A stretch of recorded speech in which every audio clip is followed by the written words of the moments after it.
বুঝলি মামা, একটা পুরুষ মানুষ কতটা দায়িত্বের মধ্যে থাকলে সামনে যে হিত সেটা নিয়ে তার কোনো চিন্তা নেই, কোনো মাথা ব্যথা নেই।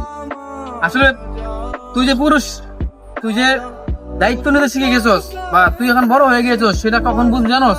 যখন দেখবি যে সামনে তোর ঈদ। হ্যাঁ, মানে যখন তোরা বুঝবি সামনে ঈদ, ঈদ আসছে, ঈদের কোনো ফিলিংস নেই তোর ভিতর, কোনো অনুভূতি কাজ করছে না, তুই বড় হয়ে গেছস।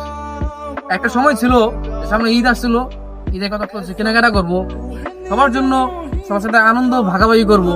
কিন্তু একটা সময়ের পর গিয়া এখন দেখ, এখন ঈদ আসে ঈদ যায়, কিন্তু ঈদের কোনো আনন্দ ভিতরে কাজ করে না, করবে না, কারণ তুই বড় হয়ে গেছিস। এখন তুই আর সেই তুই নেই, কারণ তোর দিন এখন বদলে গেছে, তোর কাঁধে এখন হাজারো দায়িত্ব, মাথা ভর্তি অনেক টেনশন, পরিবারের সবাইকে ভালো রাখতে হবে, প্রত্যেকটা মানুষকে নিয়ে তোর সুখে থাকতে হবে, তাদের কথা ভাবতে হবে।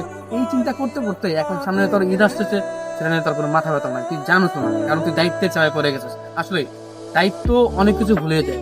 সামনে যে ঈদ, এখন ঈদ আসে ঈদ যায়, কিন্তু ঈদের কোনো অনুভূতি কাজ করে না।